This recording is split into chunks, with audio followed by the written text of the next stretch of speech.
All right. Well, it's just barely top of the hour. Welcome, everybody. I'm at home tonight instead of the store. There comes another person. Yay, hooray. That's Kathy. She's my business coach, and she bought the very first box I had. Oh, that's awesome. I love a business coach that supports my business. Yeah. And she's even driving. Oh, bless her. I was Eyes on the road, Kathy. telling what a loyal, supportive business coach I have that she bought the first box of hope. Aw. And the Grace one too. So, all right. Well, last week we had I think around 7 or 8 people that joined, and I know a lot of people caught the replay because I guess Wednesdays are busy nights for people. So we'll march on.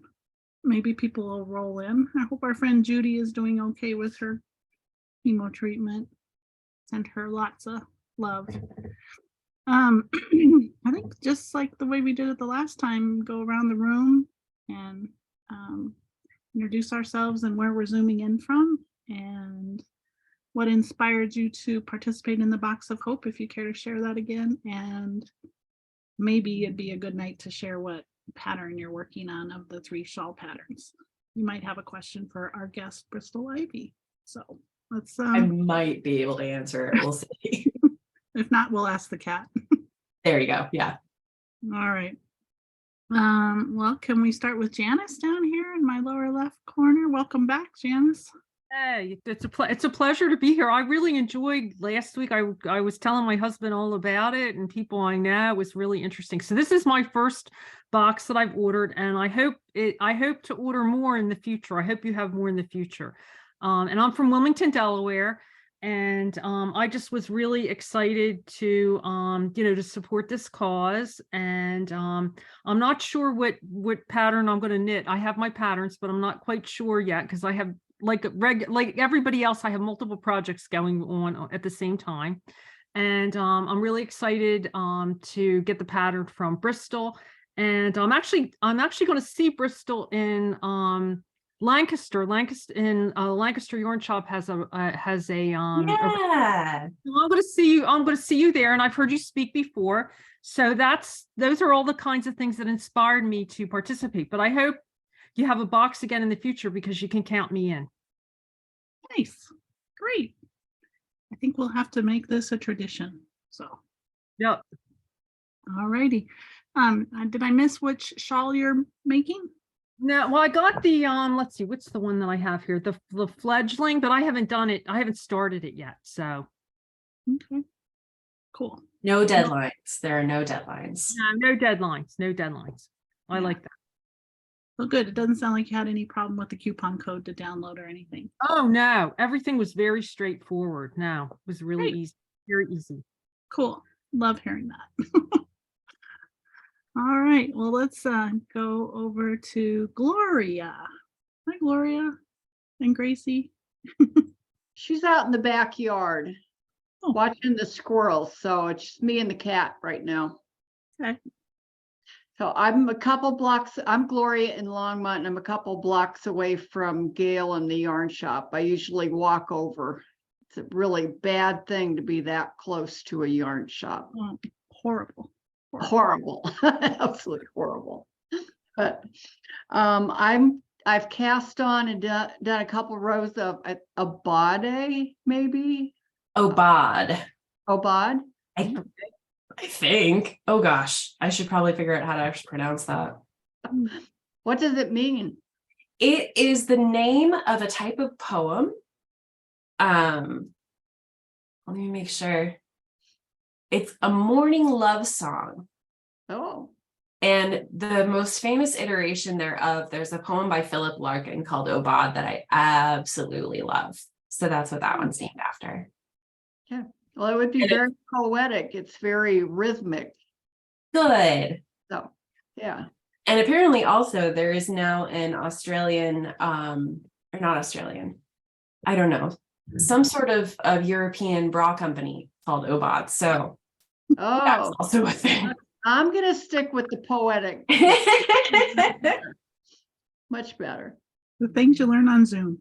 Cool. Oh, no kidding. All righty. Well, glad to have you back. It's nice to have some sunlight this time of day, not be in the dark. Mm. So, all right, well, let's go up to Jolene and then we'll circle down to Kathy. I'm guessing she can talk and drive. I've seen her do it before, but never on Zoom. So how about you, Jolene? Welcome back. Yes. Hi, Gail. Thank you. I'm so happy to be back. And thank you again for this really great opportunity. Bristol, great to meet you. Thank you for coming alongside of Handspun Hope and partnering with Longmont Yarn to create something beautiful out of what our women create. So thank you for the collaboration. Absolutely, it's such an my honor. pleasure. Thank you. Really appreciate it. And I've been following you on Instagram and some of the shops you've been going to your creation. I just think it's a great fit. So I'm great. Yeah. Thank you for getting inspired, inspiring others to knit along with Handspun Hope and this supporting our women in a great cause. So Thank you so much. In fact, Diana, our director, is in Rwanda right now as we speak. So she should be asleep. So she couldn't make it. So I apologize for that. But either way, I was going to be tuning in because I wanted to hear all about you and this second part of the event. Awesome. Thank you. And thank you for everything that you do as well. It's a pleasure. Yeah. Miss Kathy, can you unmute and say hi, or I feel bad asking, or maybe when it's the right time. No, can you hear me? Yes. Okay. Yeah, I was at a red light. What timing? I'm on my way home in between events, but so anyway, hi, I'm Kathy. I live in Raleigh, North Carolina, and I'm a new knitter. Gail has inspired me to knit. And so this is only my second project, and I was inspired by the box. I love Gail's community and giving back. And now that I've met these women in Rwanda, because I read the whole website, and after Diana's talk last week, I'm like all in on this Handspun Hope. So love it, love it, love it. And I'm excited to hear more from Bristol. And thank you so much for such a beautiful project. I have started mine, Abode, is that it? Abode? Abode, yes. And I've already I did a little bit, ripped it out already, because of course I made mistakes. Now I've made another mistake, but I'm going with it. I'm still moving forward. So anyway, I'm enjoying it. Thank you. Okay. Yeah, Kathy's a new knitter, but she jumps into the deep end of the pool fiercely and just knits. Apparently, yeah. So great. All right. Well, anybody have any burning questions for Bristol or anything they'd like to know about this amazing designer or where she's located? Because we're going to turn the table over to her and her cat. And he's falling asleep on my lap right now, which is very sweet. So what's up with you, Bristol? And what inspired you to say yes to me when I... Oh, goodness. Well, Gail, I will say yes to pretty much anything you asked me to do. So that was kind of a no-brainer. It's very important to me to find and support organizations that the cat just left, so I can move in a little bit. It's very important to me to find and support organizations that promote agency for women and for other people in traditionally marginalized communities, because so much of everyday life is so, white male cisgendered, that it's really nice to have those other places that, shine light and help promote the ability for a woman to stand on her own. And so I really, really appreciate organizations that specifically do that, not just through charity work, but through actual work, because it becomes not about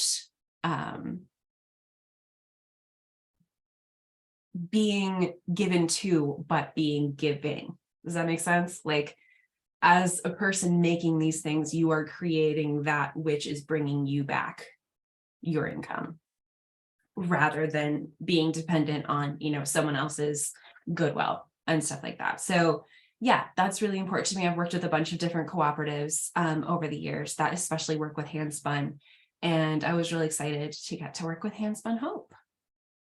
Good. So, anything else we should know about the Harpswell pattern for those that got Grace's box of Oh my hope? gosh, that is from the vault. That is a fun one. It is a very simple, just knit purl pattern, which is fantastic for zoning out and not having to remember what you're doing.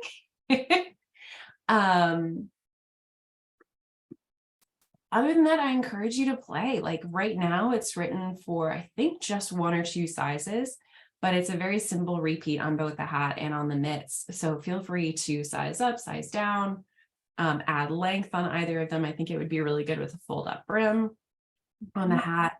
So yeah, kind of whatever works for you. It's a really good blank canvas. And I think the yarn that the merino hand spun, there should be more than enough in there to get to play. Mhm. So the folks that got the Grace's box of hope got 2 patterns, and so that's the one that goes with the merino, which I haven't started. Yeah. But I'm looking forward to that because there's some really beautiful red, and I can't say the name of the yarn. I think you're still muted. Oh, you're still muted, Julie. Somehow. It says you're not, but we can't hear you.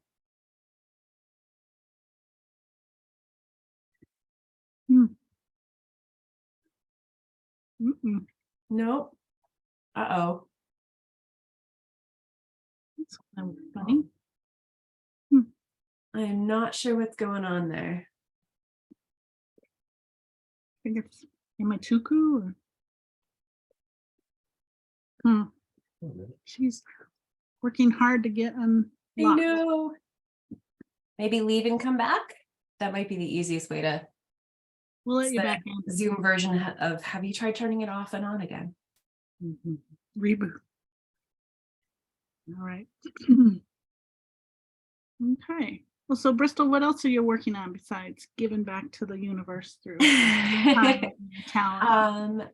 So right now I took a couple of years where I was being a little bit mellow about designing just because I've worked in the yarn industry in various capacities since I was 21. So 16 years. And I've been designing for 13 of those, which is wild. And so with the pandemic and like not getting to travel for work, I just decided to kind of like have a couple mellow years where I really focused on, gardening and just being present in my family and not hustling quite as hard as I had in the past. And so I'm trying to right now pull that balance back a little bit, kind of because sadly enough, I have to work. It's the worst. It would be great if I didn't have to do that. But so pulling that balance back. So I'm working on kind of ramping back up designing, and it's been really fun to get back into that, to kind of get back into that world of like, oh, it doesn't have to be a special occasion. I can just release a pattern because I want to.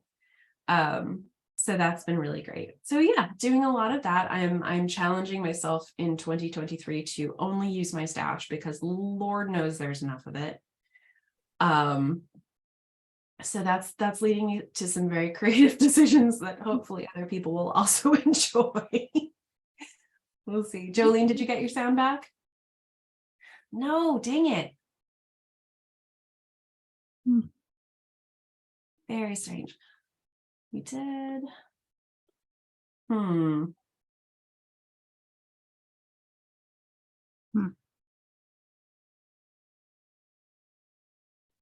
Okay.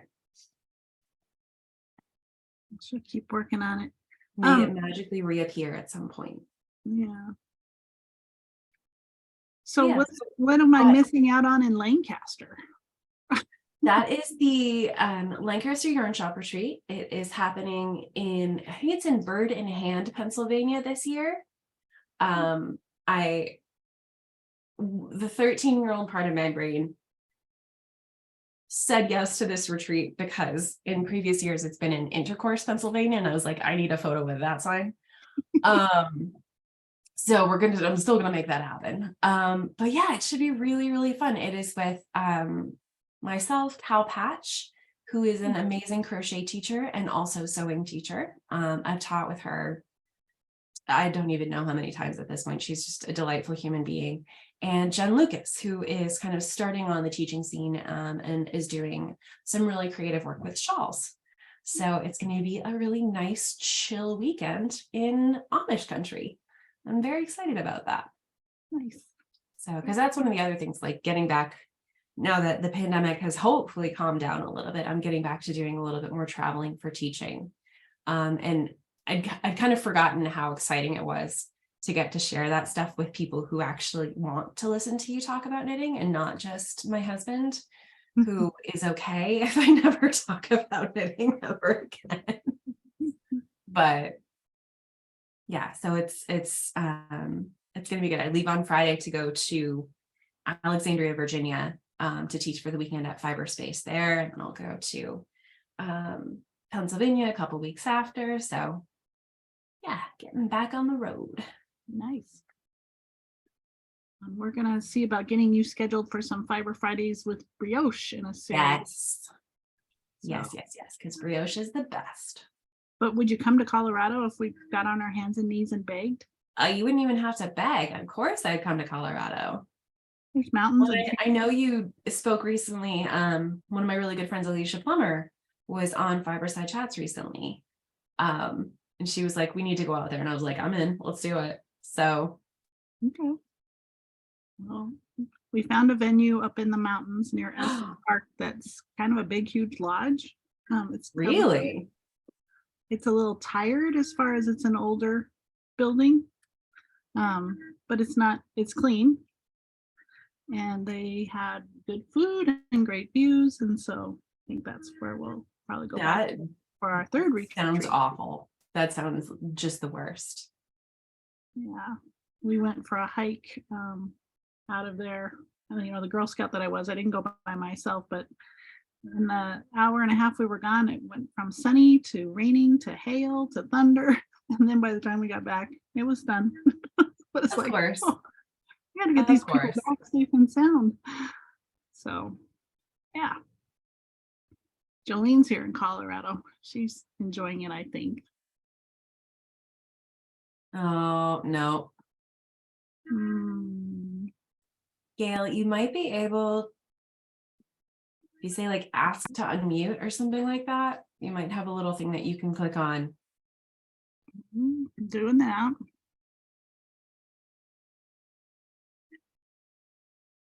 Well, it looks No. like Kathy That's made it weird, home yeah. safe and sound. I love technology. It's so great. It's not stressful at all. Mhm. Oh, well. So I'm doing something that I only reserve for special balls of yarn and winding it by hand, because I'm doing the shawl, the obad with the rich topiary. Oh, I love touching every single strand before I knit with it and winding a ball. I'm listening to my squeaky Swift. I was wondering who that noise was. Oh, I sorry. love hand winding yarn. I think it's especially hand spun yarn. It's such a good way to kind of get to know what you're going to be working with, and yeah, you get to kind of meet it. Mm-hmm. There's one of my favorite books growing up. It's still one of my favorite books. It's called A View from Saturday, and it's by E.L. Konigsberg. And it's a wonderful book. It's an absolutely wonderful book. And in it, one of the characters learns how to do calligraphy with like an old-fashioned dip pen. And he gets really frustrated. He's like 11 at the time. He gets really frustrated that the process of filling the pen takes so long before you can begin the process. And the woman who teaches him was like, you know what? No, because don't think of this as something that happens before the beginning of the process. This is the beginning of the process. This is important too. This is part of the ritual. This is part of the entrance to the whole thing. So I tend to think about winding yarn and swatching. It's just filling up the pen. Yeah, I agree. Oh, here comes somebody else. Says her name's Kathy. Maybe Kathy's joining on her computer. Yeah. Someone told me once when I offered to wind their yarn at the store, and she goes, "Oh no, honey, that's my foreplay." I'm like, okay. That Interfere is with also another way to think about it. Yes. people say the funniest things. I'm like, okay. Didn't want to interfere with your whole experience. So. Well, and just to think again, it was so cool to have Diana and Jolene at the store to just bring more reality and truth to the whole what this organization is and does. And I'm not good at slowing down and taking the time to read things in detail. I kind of high scan things, but to sit and listen and soak it all in felt great. It was inspiring, and also inspiring to hear it again last week. I hear a new version of the story every time I hear it, so it's cool. Gail, what made you decide to want to do the Box of Hope? Well, I mean, this is our third Box of Hope. Mhm. Started, to be candid with you, I was trying to figure out what I could do that was a subscription box that would help generate revenue for our store, because it's constantly a challenge to figure out how to be new and relevant. So that was one inspiration. And then the second one was, what would be a product that I could really stand behind and promote? Because you have to believe in something and care about something in order to sell something. I love yarn, but yarn with a story is such a great thing to sell and promote. It's not a hard sell. I used to think as a nurse, God, I could never do retail, because how do you sell stuff, right? People just need to want it because it's cool. And this, story, it just sort of sells itself once you get the word out and the message. Yeah, absolutely. So, and I found out about Handspun Hope through Janet Avila, who owns String Theory Yarn Company in Glen Ellen. Yeah, I've spoken to her recently, I think. Yes. So her whole yarn store is wrapped around the concept of fair trade yarns. I mean, there's not a thing in her store that isn't fair trade or sustainably sourced. Wow. She's very pure. I'm a little That's bit wonderful. more generalized, but that's okay. Our theme at our organization at Longmont Yarn Shop is more about building community and relationships and supporting one another. And we tend to, with like our charity of the month and our initiatives that we support, like when we have the fastest knitter contest, the tuition to pay to be in that goes to like crayons to calculators or the Humane Society. Nice. Dogs, cats, women, children. That's kind of where we put our charity money. Sounds good. I don't know. And so I did it once, and we worked with Isabel Kramer, and that was before COVID. And then that was fun to have her get behind the yarn and the project. And I'd heard of Handspun Hope, so she was excited. And then the second time we did it, Ann Budd had a shawl that she designed and some fingerless mitts that she contributed. And so it hasn't been hard to get designers to jump in. My only angst is that we don't have a crochet designer aligned with us, but I talked to Tony Lipsy last Sunday. When she did nice. my chat, and I said we need to represent that community. Absolutely. On the front end, not find patterns on the tail end. Absolutely. No, I think that's extremely important. And I work a couple days a week at my local yarn shop here I live in Bangor, Maine. So I work at my local yarn shop here. And one of the things I've been campaigning for the most is like, okay, we got to make crochet at least, even a third as visible as knitting in the shop. Because as much as I love knitting, it's like, no, this is acceptable too. This is a wonderful art form, and crochet can do so many things that knitting can't do. And it deserves just as much representation. So yeah, go crochet. Yeah. Well, this is the last 2 days of National Crochet Month. We've been celebrating. Okay. Should probably finish one of my crochet projects then. Make it a small one. You can do it. I tend to go big for crochet, which is not probably the best idea. It's really cute. If you look on our Facebook page and maybe on our website, we've got a picture of the tree out front was yarn bomb by the crochet group for crochet. Yeah. It's so cute. Has a Good. ground face. A lot of people are walking by and getting their picture taken next to. Aw. So Now, are you right downtown? You're in kind of the walkable area of town? we're in the heart of Longmont. Awesome. So yep, we are. We are. Someday you will get to see it, I hope. So hey, Jolene, does your volume work? I haven't turned up. Yay. Oh, I'm on. Okay, thank you. There you go. Glad to be back, ladies. Good Sorry job. about that. My apologies. I'm impressed with your patience and perseverance because I probably would have thrown some things. So. Well, I think you saw my husband come up. I'm like, I don't know what's going on. So it took two of us anyway. So I apologize. Thank you for being patient. Yeah. So the word, going back to where I kind of dropped off, umutuku is how you pronounce that reddish pink vibrant color that you may have in the DK. And or is it, did you get that worsted? I'm trying to think in the Grace box. Worsted. I'm sorry, worsted, yes. And that word in Kinyarwanda means pinkish red. So that was why we named it that, or called it that.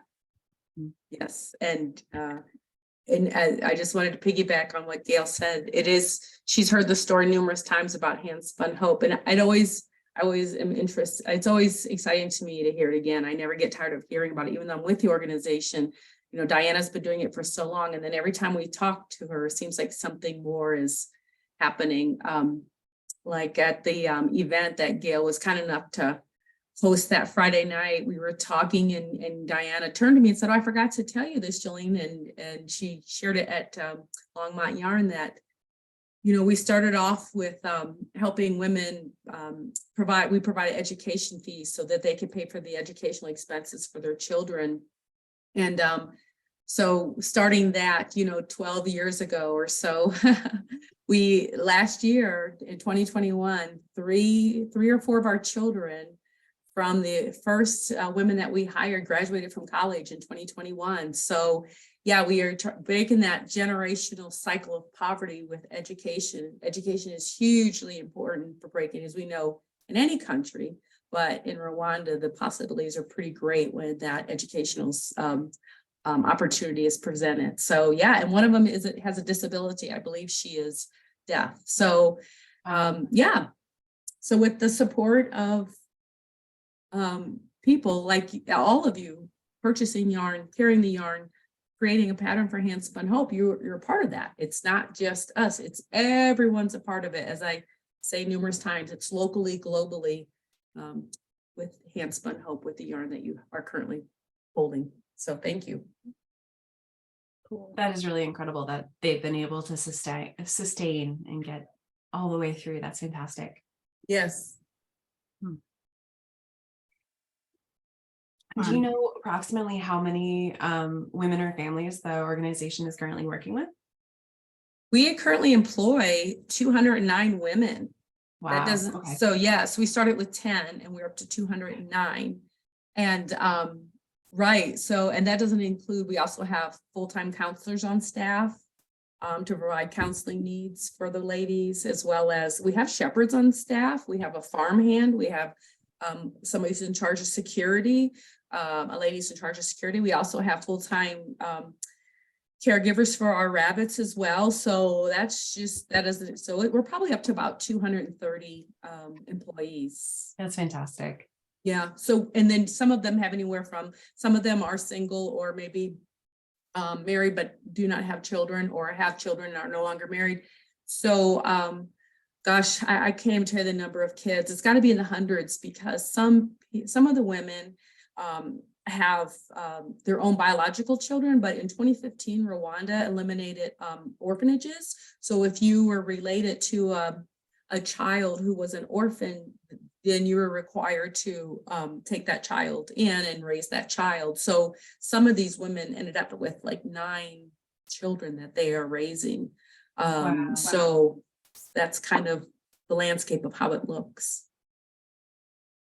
How do you eliminate orphanages?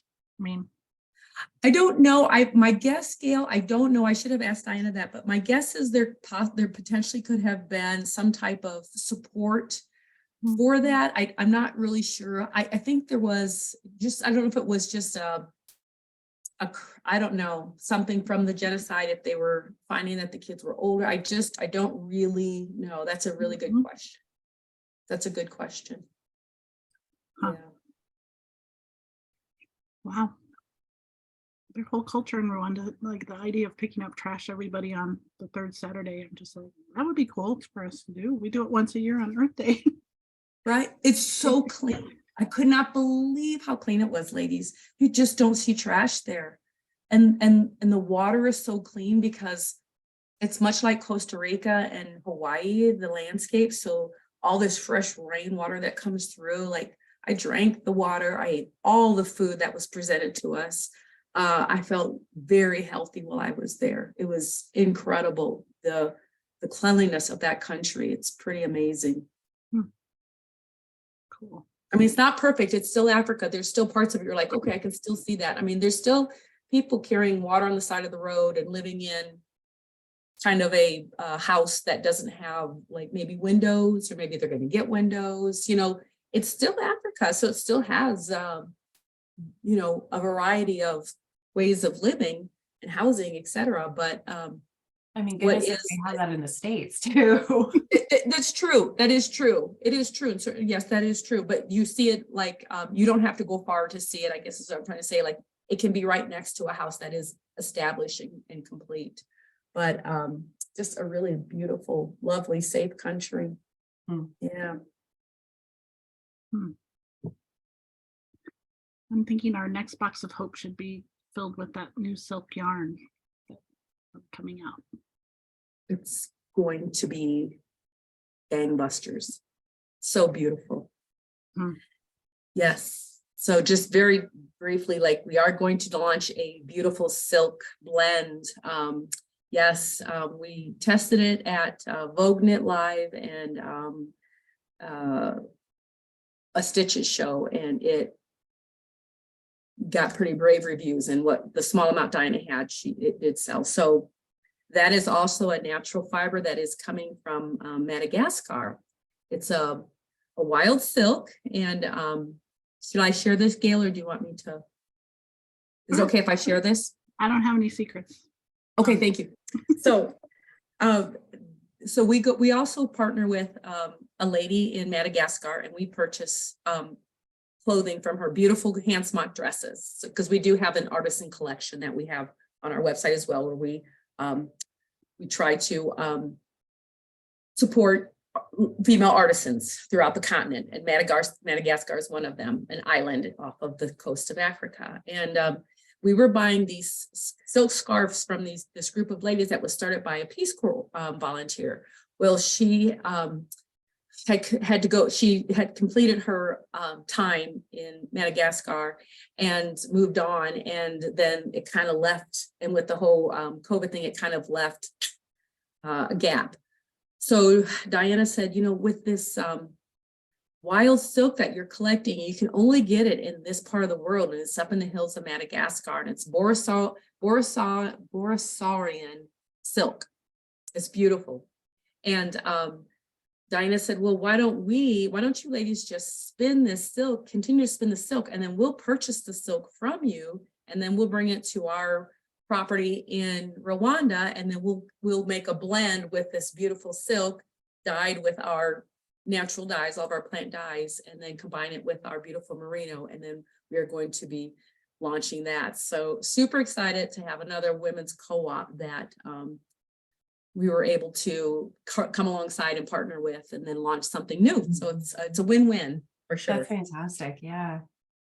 You remember what weight it is? Is it sport weight or finger? It's going to be pretty light. I think it's going to be the sport or the finger light. Yeah, it's going to be pretty light. Yeah, I want to say it's going to be like 50 grams. Yeah. Yeah. She had it's some of the colors, the dye, just it's pretty brilliant. So we're excited about that. And that it's just so unique. And again, it has another story attached to it. So it's going to be great. Nice. Very cool. Bristol, are you wearing one of your designs? I am. I Okay. am wearing, this is a sweater that I did called Nevertheless. And it is all scraps of leftovers from various fingering weight and sport weight projects. And I really like wearing it. It's very boxy and cropped and has interesting shoulders. And it was a lot of fun to make. So we are in definite cusp season in May, and like it's starting to warm up. So I can see my arms for the first time in months. So Nice.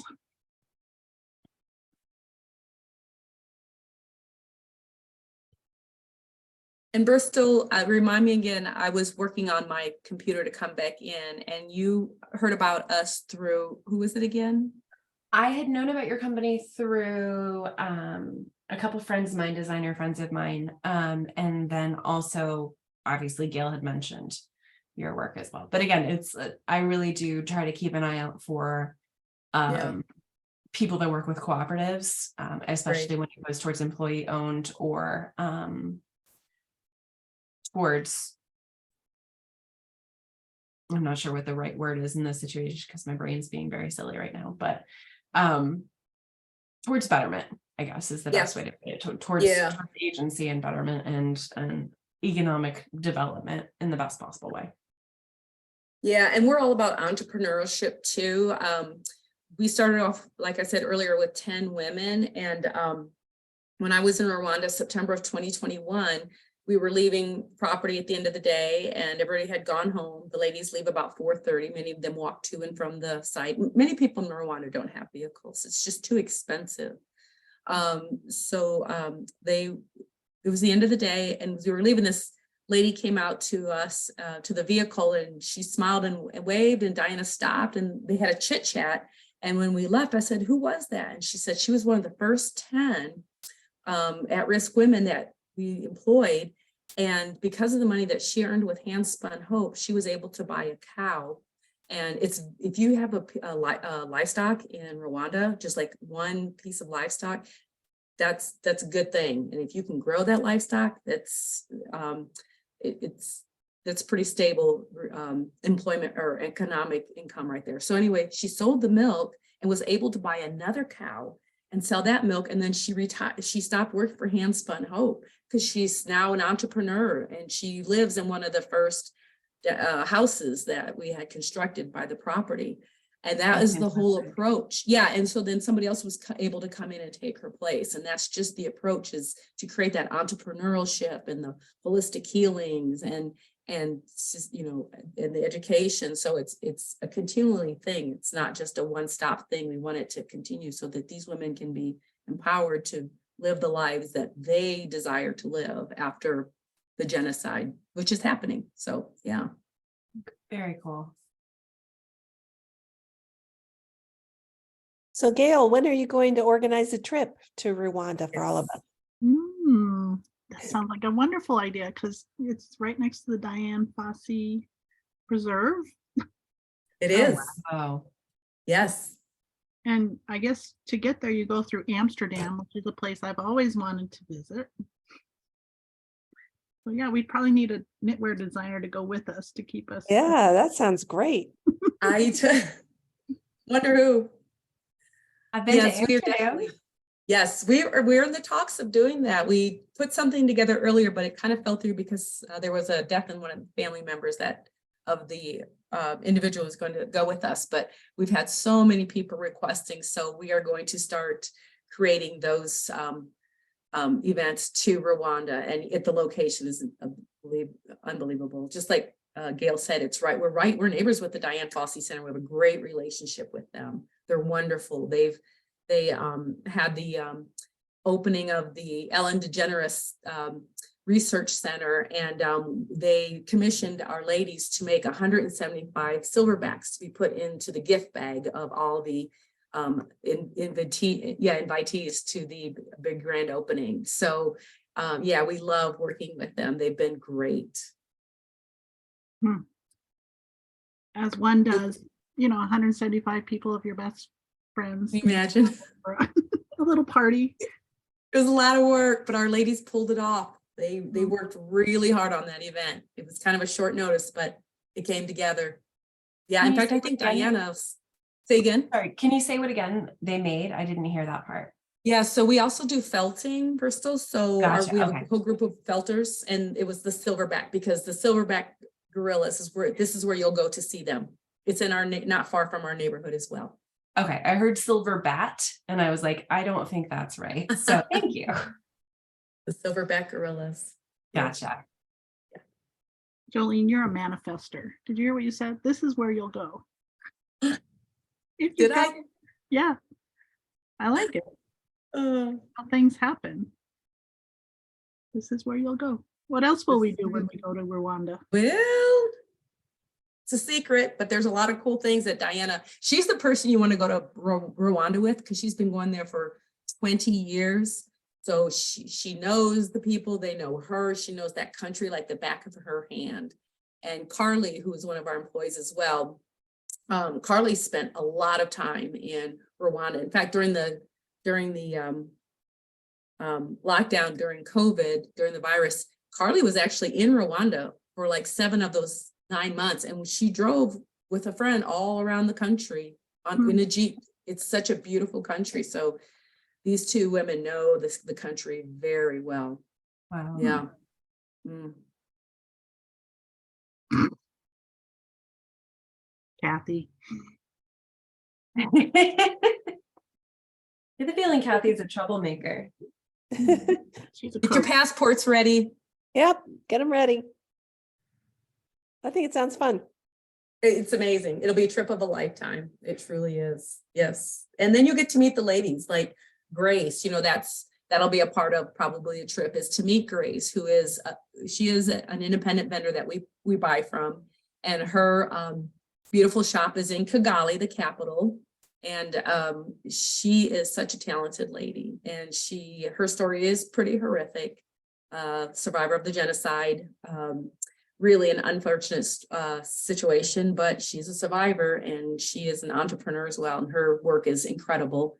And then the 2 women that are also featured with the boxes, Virginie, she is the tiniest little woman. She is so lovely. You ask Virginie, how you doing today, Virginie? She's like, I am good. She's just happy to be a part of what she does. And she's a master dyer.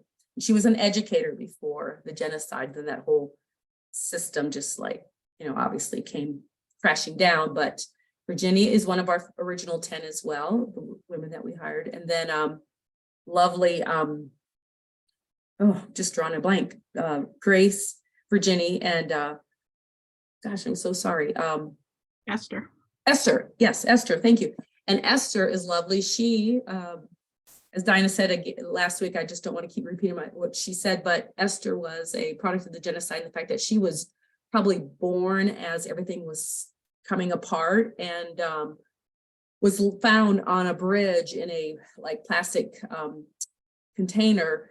Her parents were probably running for their life, as Grace had to do for herself as well. And somebody found Esther and adopted her. And now Esther is a spinning supervisor. She's so lovely. She's very smart. Her daughter is very smart. Daughter is top of the class in school.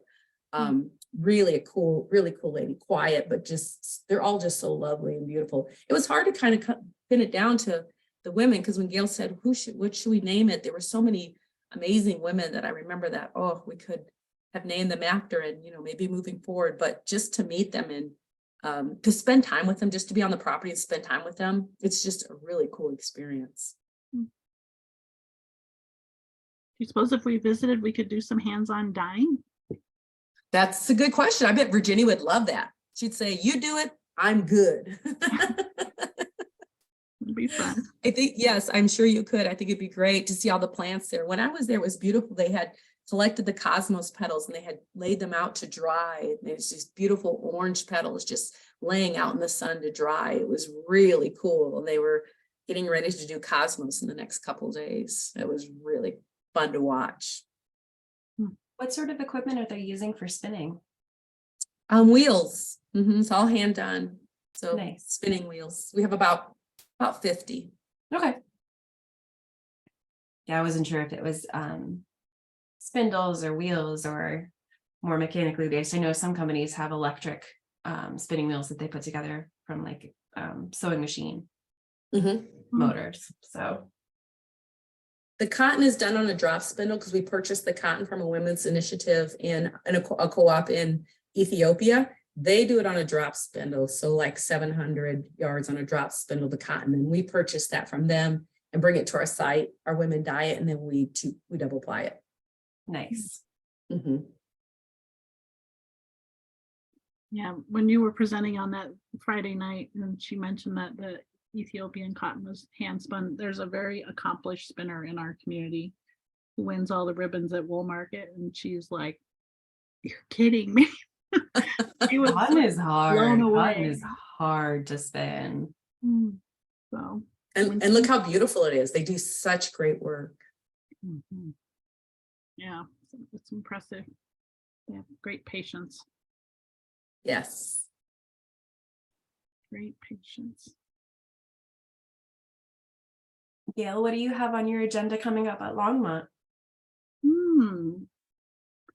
It's a busy time. We're getting ready to launch our summer yarn club. The theme is it the Wild West? I don't know why I got this West thing going. So we have dyers in Montana, Arizona, and Colorado that are dyeing Cool. on an inspiration photo, and you get a kit each month with some little regional goodies. There could be cactus candy in the Arizona one, who knows? So it's fun because we find dyers, that are maybe a little bit smaller and less known, and feature them in their patterns. And I do have a Wild West theme going. We're going to visit Mountain Meadow Wool in Buffalo, Wyoming. the end of Yeah. April. So that's over LYS Day weekend and the 5th Saturday weekend sale. So I'm leaving town, I guess. I'm a little nervous about that. But it's cool. We have a lot of Coloradans going up. There's 26 of us. So we filled the Occidental Historic Hotel, which That's is so Wow. haunted, by the way. And we have a woman and her husband coming from Pennsylvania and another couple coming from Missouri. So that's kind of a hike. What's cool about up there is we get to see the mill, we get to see the museum up there, and we get to hear about the Basque heritage that settled in Buffalo. Mm. Really? Yeah, they came over and kind of built a community. So they have a Basque festival every summer in July, which you can't even get into the town. I wouldn't even try, but we're going to visit a ranch and have brunch, and then the Basque dancers and the accordion player are going to come out and do a performance and talk about the Basque heritage. And then a lot of the El Camino Ranch wools go to Mountain Wool Mill, and then they process it and turn it into yarn that we love to knit with. So kind of a Mm. full circle thing. Very cool. Yeah. And then plus they're a not-for-profit organization too, the Basque group. And the guy that was telling me, he goes, we're really struggling to keep our culture alive. Mm. And so any chance that we can get to be in front of people and talk about who we are and what we do in our history, it helps us show our kids, our legacy, and it also helps us educate people. So that was cool. What else? We have Yarn Fest coming up in April, which is Interweave's Yeah. event. And they're switching it up. They're calling it Maker Fest now. Okay. So they're including stitching and Mm. they have a genome Oh boy. sponsor. So they're trying to expand, be everything to everybody. So That that's sounds dangerous. a little honestly.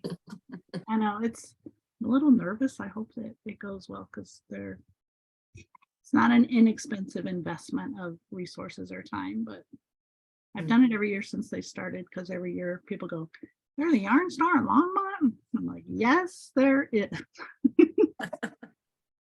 So it's an advertising expense, but we bring up Yumiko Alexander from Arizona. We've done that for the last, Mm. I think this is the 3rd or 4th year that we brought her in with her yarns, and it's perfect because people are looking for summer projects and cottons, and her yarn is all spun to her specifications in Yeah. Japan.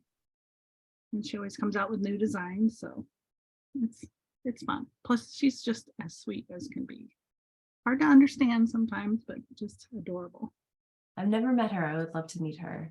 I like the way that she thinks about designing. Mm-hmm. Really modular, lots of drop stitches. Yeah. Yeah. Her dad just passed in Japan, so she's had a little rough patch. But she said, I'm ready to get back on the road again and do my thing. So Yep. she's spent a lot of time in Japan in the last couple of months. Oh, goodness. What else? I don't know what else is going on. Well, that's a lot for like the next couple months. Mhm. That's a lot. Feels like a lot. But I feel like I was busy. Now I'm like, oh no, I'm not doing anything in comparison. have a good team. Mhm. I'll tell you what, the coolest thing that's happened in the last 2 weeks is we got new LED lights installed in the store. It is so awesome to have good lighting in the store. I don't know if you've been in Gloria since we switched it out, but we had a customer at Community Handwork on Tuesday who she's like, something's different in here. And I'm like, yeah, what do you think? And she said, I don't know, it just feels bigger. And I don't know, it feels like I can breathe differently, or I don't know, I can't describe it. Interesting. She said it just feels something, I don't know, it feels more open. So it was the lighting. Because once I said the light, she goes, oh my gosh, that's it. It's the lighting. It feels so much brighter and cleaner and better in here. Huh. So Wow. we'll see if it helps more yarn, make its forever home out the door. But it was cool because the company that consulted and looked at our lights and made suggestions helped me fill out paperwork for an energy rebate. So it's good for the planet. We're using about 10% of the energy we used before. We'll have better light. Wow. For people to see what they're knitting instead of knitting in the dark. So I don't know. Absolutely worth I didn't it. know lights could make me so happy.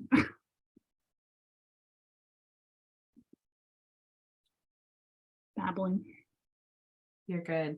This makes me happy. I gotta tell you, Bristol is I'm glad to have her on board with this and Mhm. supportive. And I told her about the yarn and she goes, let me look. She pops back an email not long after. These 3 shawls would be the perfect fit, and this is what I do for the wool. And Well, I can't take 100% credit for that. Ravelry's search engine is just like the best thing ever, because I could just be like Bristol Ivy, sport weight, this much yardage, and it would show me what I had, because I have no memory for whatever I've created. Like people will be like, I knit this of yours, and I'll be like, I don't know what that is. So it's very helpful to have that photo reference and have that ability to just granularly break down what we're looking for. it is true. Well, they're all, yeah. Go ahead. I was just say they're all really beautiful designs. I think they're really fitting. you. I think it's a perfect match. I really do. I mean, I'm not just saying that. I think with the yarn and then just like the look of them and the style, I think it's a really good match, just, yeah. And it's good to have something different, outside of kind of like the hats and the things like that, which we loved doing in mittens, but this is like, I don't think we had done a shawl before. So with the designers. So, yeah, that's really great. We've got some other things. I'm so happy to be able to do that. Yeah, I am too. I am too. I think it looks great. And did you have a box, Bristol? Do you have like the whole box with everything in it? No, because again, I am trying not to get any yarn into my No house in worries. 2023 whatsoever. Right. I was just wondering how if anybody has it finished, how the shawl pin that was in the box, that olive wood pin, how that would look in there. So I was just wondering if anybody had gotten to that point where they can insert that. No, I yelled at Gail. Gail was like, I'm gonna send you a box. And I was like, don't send me a box. I don't want it. Can't. No yarn. Yeah. I tried. Yeah, knitting, it's going to take a while for me to get my shawl done, but when it's done, I'll stick the shawl pin in and I'll send you a picture. But I would love that. Yeah, that would be cool. slow process. Even with bigger needles, it takes a while. This is a lot of Yeah. yarn. 3 of these, big wrap. I was thinking the same thing today. Like, this is a lot. It's good value. So- Think of all the hours of entertainment. Yeah. Can I ask you a question? As a new knitter, I am fascinated by all of those needles behind you. And like, how in the world do you know what's what? So yes, let me see if I can tilt my computer a little bit so you can see what we're working with. This is my needle wall. Oh, that's so cool. I've had this in various iterations in all of my offices because I work better when I can see everything. Mostly I know what's what because I know that this is 7s. The one that has all of the needles is 7s. So I just work back either side from now. So like 6, 5, 4, 3, 2, 2 and a half, 1, 1.5, or and then up the other way. Oh, okay. So, Cool. but yeah, it's maybe someday I'll put labels on it, but I kind of like it being a little bit spare. Yeah. I used to have them all in like binder clips hanging from the hooks, and I think I might go back to that, but we'll see. Work in progress. I remember a pegboard of some kind or something too. Or Yeah, this is the wood is new. That was my husband being like, you cannot drill. How many is this? 1, 2, 3, 4, 5, 6. You cannot drill 18 holes in every single office wall you have. Like you can drill 6. So there's each of these have anchor points. But he was like, we could just, you can take that off and you don't have to recreate this every single time if you move your office again. So eventually I'm hoping this is I've lived in this house for 2.5 years. This is my temporary office. My real office should hopefully be up in the attic once we get that fully finished, and that's going to be gonna have like a proper yarn wall in place for that, proper needle wall. So Cool. but yeah, it's very, still can't find any needle that I need at the time that I need it, but I have other options to work from. So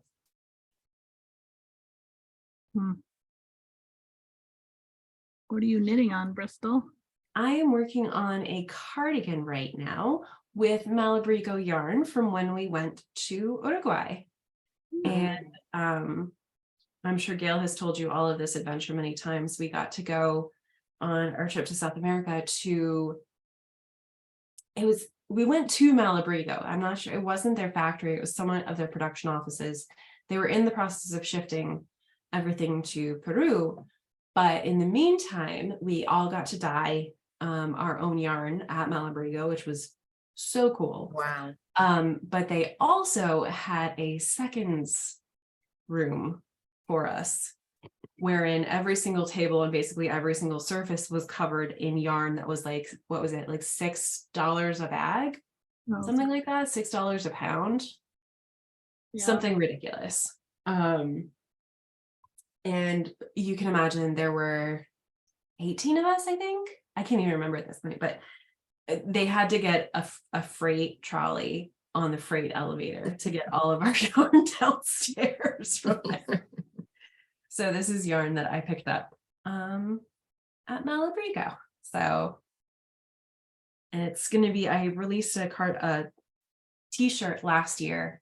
And this is going to be a cardigan version of that. So I'm using yarn from Stash. Dang it. I'm gonna see if I can find that picture of you laying on all that yarn. Because if you can lay in a bed of Malabrigo, do so. I have 364 pictures from that trip. It could take us. Oh yeah. Wow. Oh yeah. And file management is not my best skill.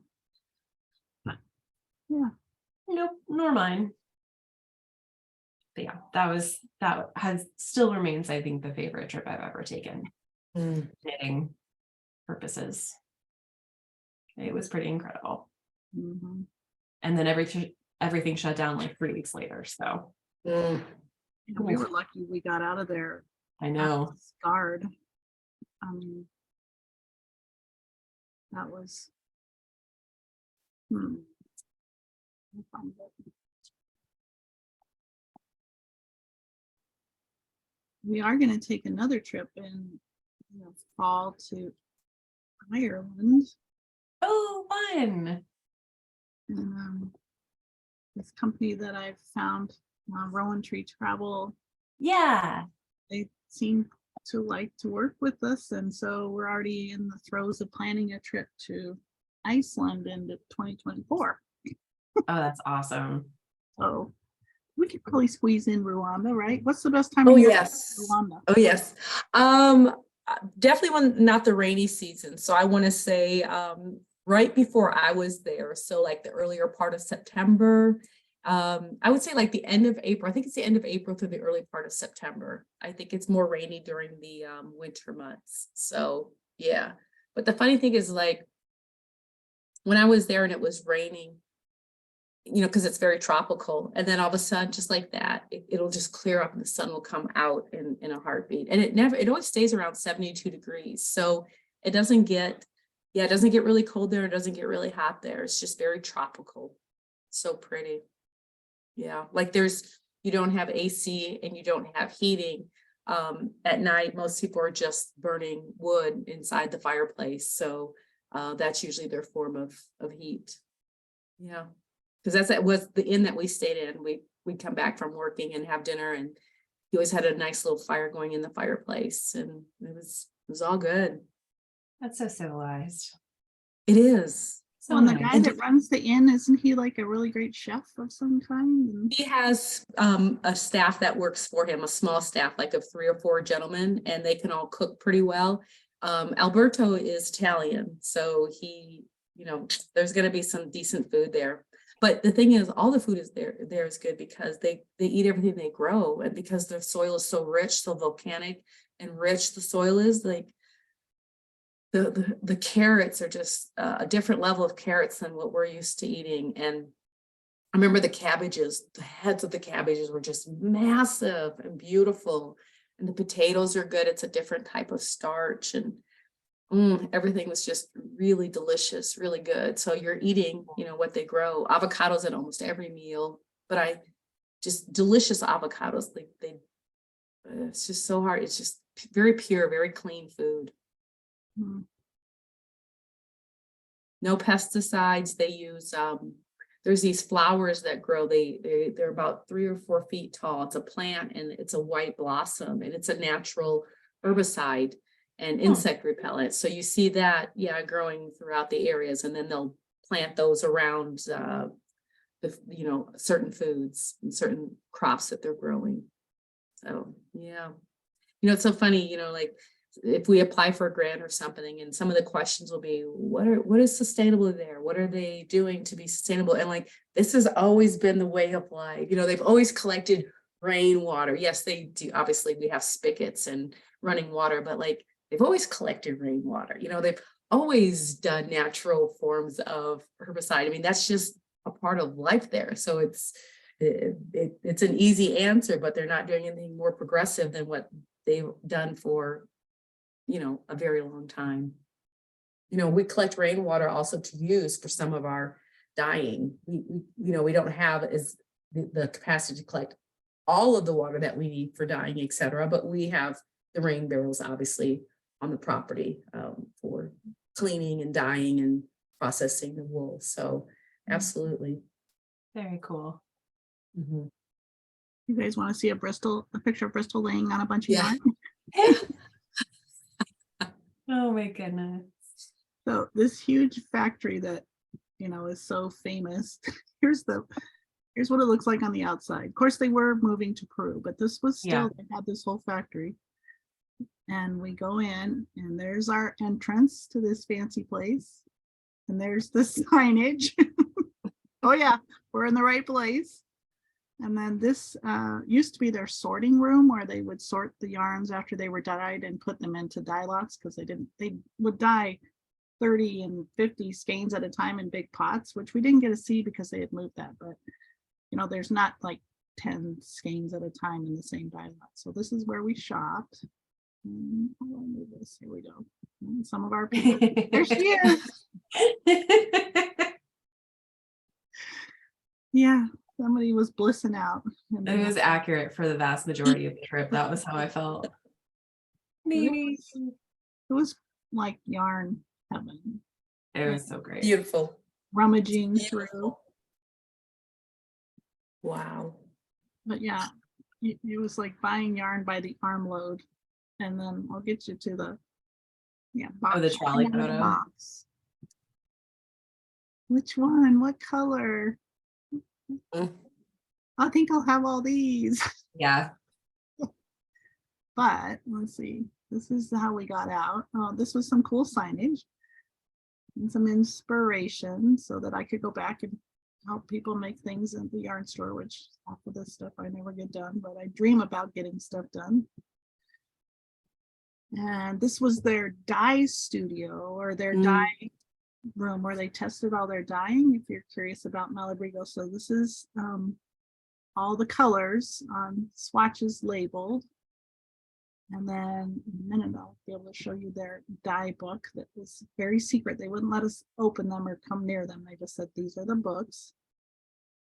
Oh, I advanced, guys. There we go. These are prototypes. These are the books, the sacred books of all their dye recipes.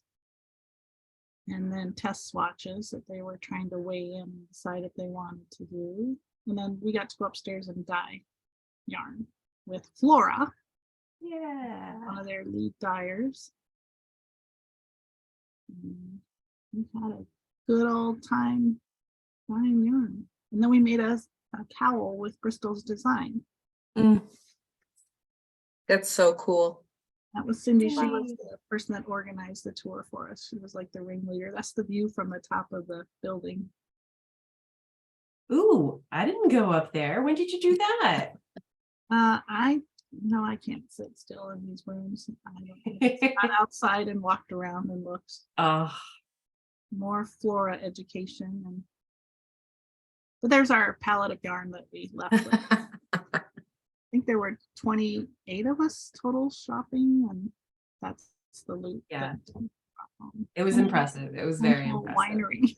It was fun. We ate, we drank. Well, that was a tour of the winery. Gosh, I should look at these pictures more often. It was a good time. It was pretty incredible. Wow.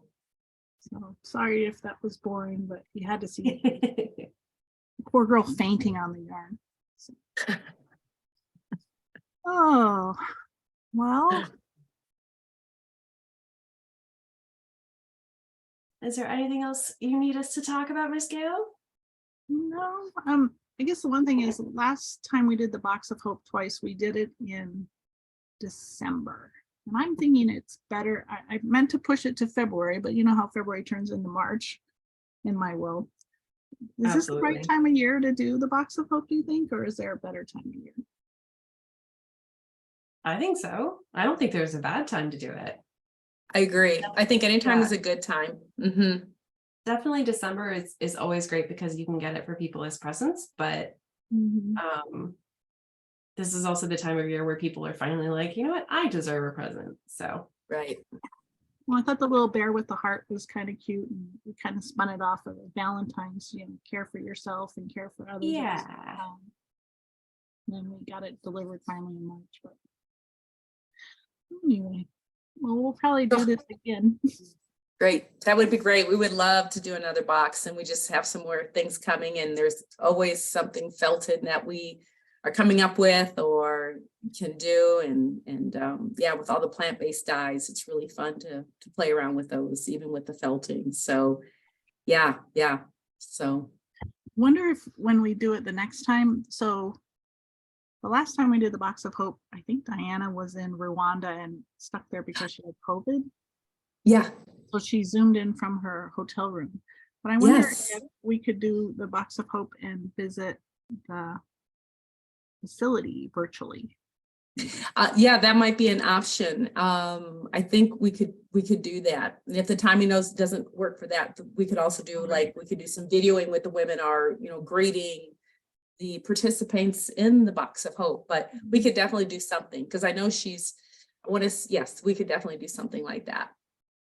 Yeah, I think that would be great. I'd like people to see more of the property and not just the beautiful images that we have, but hearing the women speak or just watching them do their work, just the day in the life, and what that looks like, something like that. And even just yeah, I think that would be really cool and make it even more personal. And for those who would, would never want to go or something like that, it's their way of kind of being there and being a part of it. So I think that would be a really great idea, and watching one of the processes happen. So yeah, that would be cool. That would be cool. Mhm. And we don't have to do these in the evening. We can do it on Saturday morning if it's 5 o'clock there, 9 o'clock here. It's an 8-hour difference. Yeah. So if it's 7 o'clock Mountain Time where I am, it's probably 1 in the morning there. So about an 8-hour difference. Right. So that's why we'd have to do something. Yeah. But we could figure something out. Yeah. Of We're smart.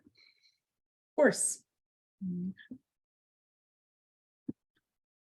Well, any suggestions for improving any of this that we can take to our next box? I'm always trying to figure out how to make things better. Got your patterns okay, got your box in the mail, it wasn't crushed, your chocolate wasn't melted. The chocolate was Caramels weren't- great. The chocolate was wonderful.